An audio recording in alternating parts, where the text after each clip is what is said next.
La Bible en un an, le 12 juin, le premier livre des rois, chapitre 11, verset 1 au chapitre 12, verset 15. Le livre des psaumes, chapitre 130, verset 1 à 8. Le livre des proverbes, chapitre 16, versets 18 et 19. L'épître de Paul aux Romains, chapitre 8, versets 1 à 17. Le premier livre des rois, chapitre 11. Le roi Salomon aima beaucoup de femmes étrangères, en plus de la fille du Pharaon, des Moabites, des Ammonites, des Édomites, des Sidoniennes, des Hittites. Elles appartiennent aux nations à propos duquel l'Éternel avait dit aux Israélites, « Vous n'irez pas chez elles et elles ne viendront pas chez vous. Elles entraîneraient certainement votre cœur à suivre leurs dieux. » Ce fut à ces nations que Salomon s'attacha, par amour pour ses femmes. Il eut 700 princesses pour femmes, ainsi que 300 concubines, et ces femmes détournèrent son cœur. À l'époque de la vieillesse de Salomon, ces femmes entraînèrent son cœur à suivre d'autres dieux, et il ne s'attacha pas sans réserve à l'Éternel son Dieu, comme l'avait fait son père David. Il suivit Astarté, la divinité des Sidoniens, et Milcom, l'abomination Dieu des Ammonites. Salomon fit ce qui est mal aux yeux de l'Éternel, et il ne le suivit pas pleinement, contrairement à son père David.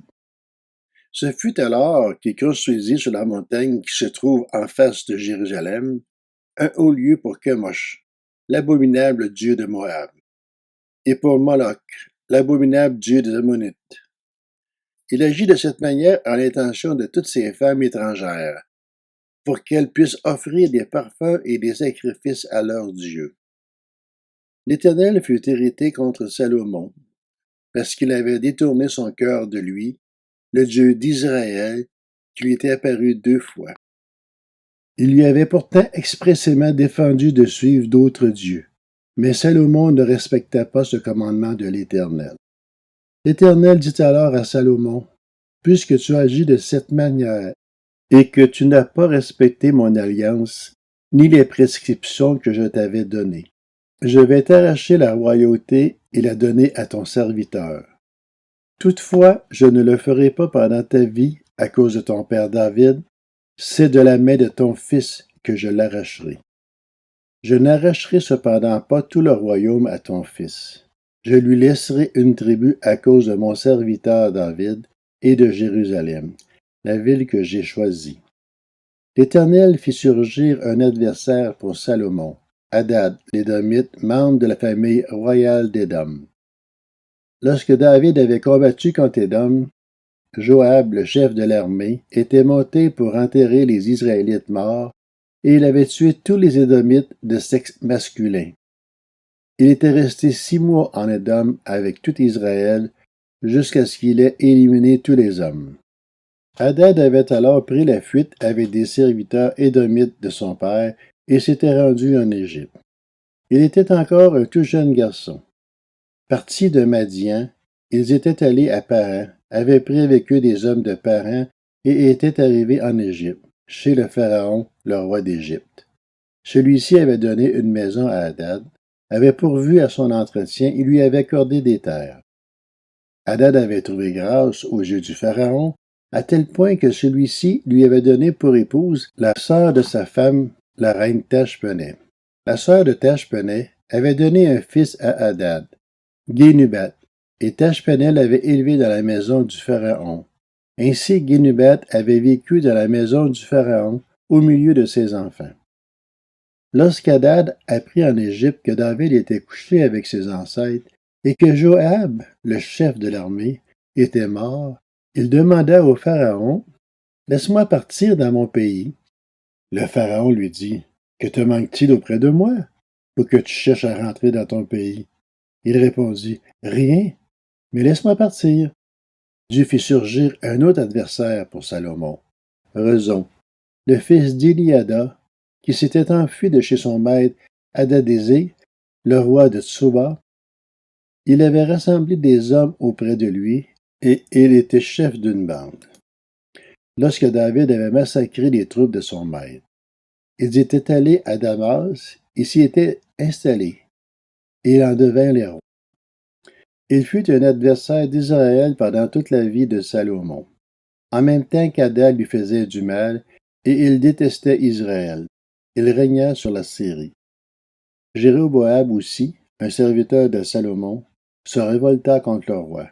Il était le fils de Nébat, un Éphratien de Tséréda, et sa mère était une veuve du nom de Tsirua. Voici à quelle occasion il se révolta contre le roi. Salomon était en train de construire Milo et de réparer la brèche faite dans la ville de David son père. Jéroboam était fort et vaillant. Ayant vu ce jeune homme à l'œuvre, Salomon lui donna la surveillance de tous les travaux de la famille de Joseph. À la même époque, Jéroboam sortit de Jérusalem et rencontra en chemin le prophète Akija de Silo, habillé de manteau neuf. Ils se trouvaient tous les deux seuls dans les champs.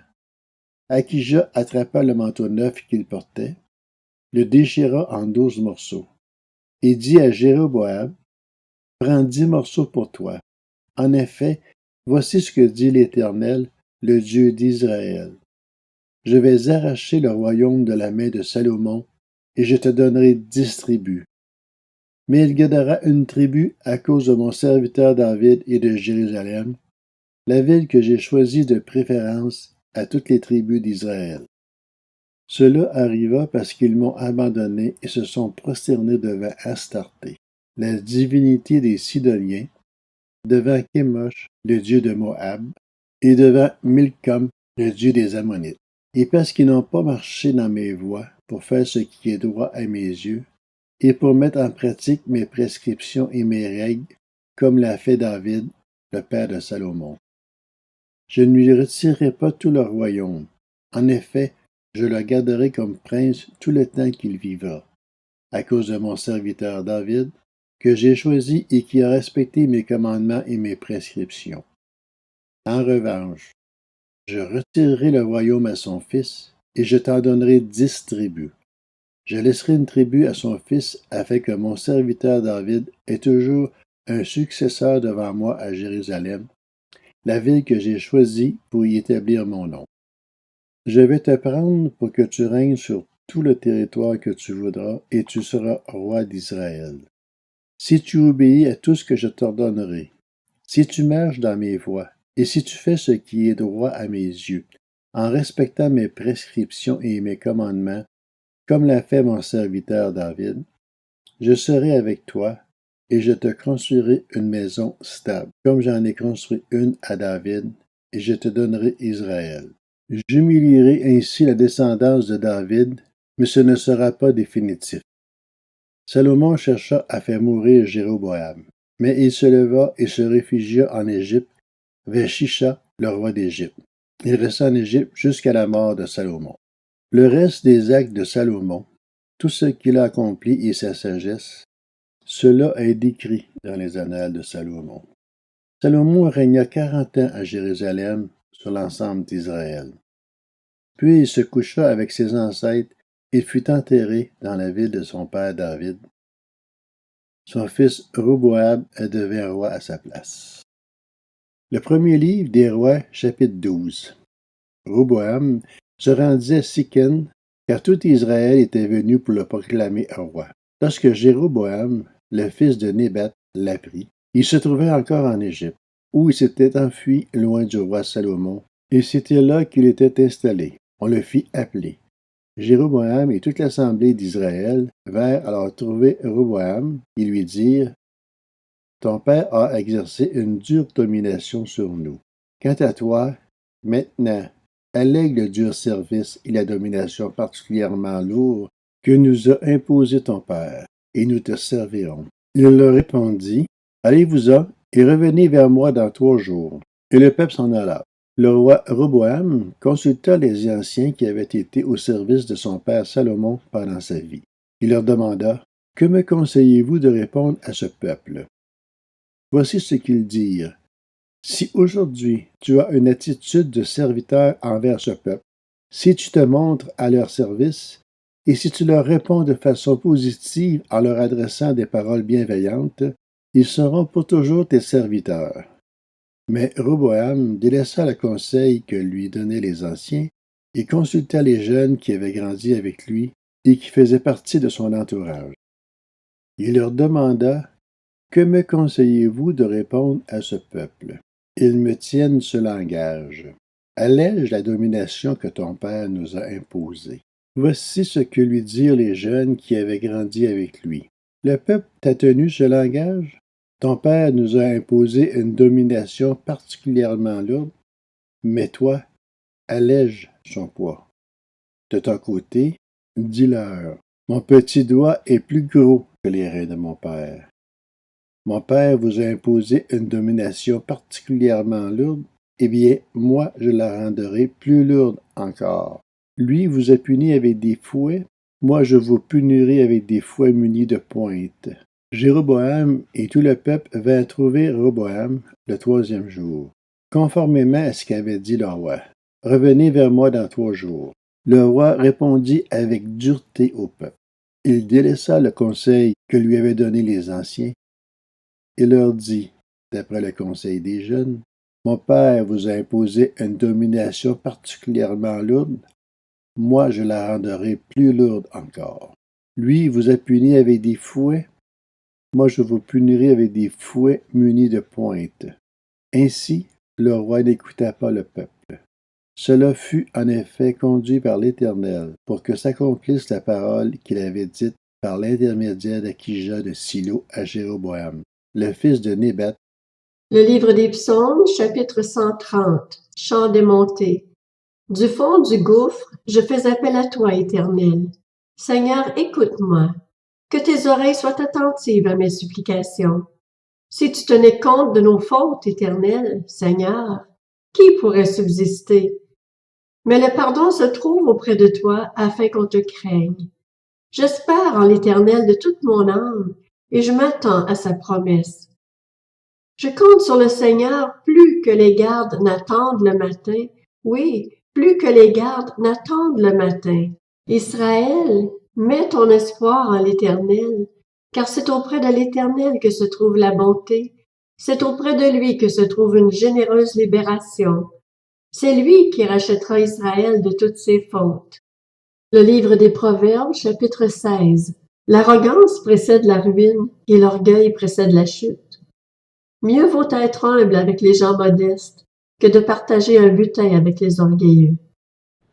L'Épître aux Romains, chapitre 8. Il n'y a donc maintenant aucune condamnation pour ceux qui sont en Jésus-Christ, qui ne vivent pas conformément à leur nature propre, mais conformément à l'Esprit. En effet, la loi de l'Esprit qui donne la vie en Jésus-Christ m'a libéré de la loi du péché et de la mort.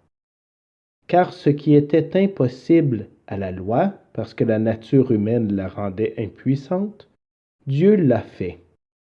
Il a condamné le péché dans la nature humaine en envoyant à cause du péché son propre Fils dans une nature semblable à celle de l'homme pécheur. Ainsi, la justice réclamée par la loi est accomplie en nous qui vivons non conformément à notre nature propre, mais conformément à l'Esprit. En effet, ceux qui se conforment à leur nature propre se préoccupent des réalités de la nature humaine, tandis que ceux qui se conforment à l'Esprit sont préoccupés par ce qui est de l'Esprit. De fait, la nature humaine tend vers la mort, tandis que l'Esprit tend vers la vie et la paix. En effet, la nature humaine tend à la révolte contre Dieu, parce qu'elle ne se soumet pas à la loi de Dieu et qu'elle n'en est même pas capable. Or, ceux qui sont animés par leur nature propre ne peuvent pas plaire à Dieu. Quant à vous, vous n'êtes pas animés par votre nature propre, mais par l'Esprit, si du moins l'Esprit de Dieu habite en vous. Si quelqu'un n'a pas l'Esprit de Christ, il ne lui appartient pas. Et si Christ est en vous, votre corps, il est vrai, est mort à cause du péché, mais votre esprit est vie à cause de la justice. Et si l'esprit de celui qui a ressuscité Jésus habite en vous, celui qui a ressuscité Christ rendra aussi la vie à votre corps mortel par son esprit qui habite en vous. Ainsi donc, frères et sœurs, nous avons une dette, mais pas envers notre nature propre pour nous conformer à ses exigences. Si vous vivez en vous conformant à votre nature propre, vous allez mourir. Mais si par l'Esprit vous faites mourir les manières d'agir du corps, vous vivrez. En effet, tous ceux qui sont conduits par l'Esprit de Dieu sont fils de Dieu. Et vous n'avez pas reçu un esprit d'esclavage pour être encore dans la crainte, mais vous avez reçu un esprit d'adoption, par lequel nous crions « Abba, Père ». L'Esprit lui-même rend témoignage à notre esprit que nous sommes enfants de Dieu.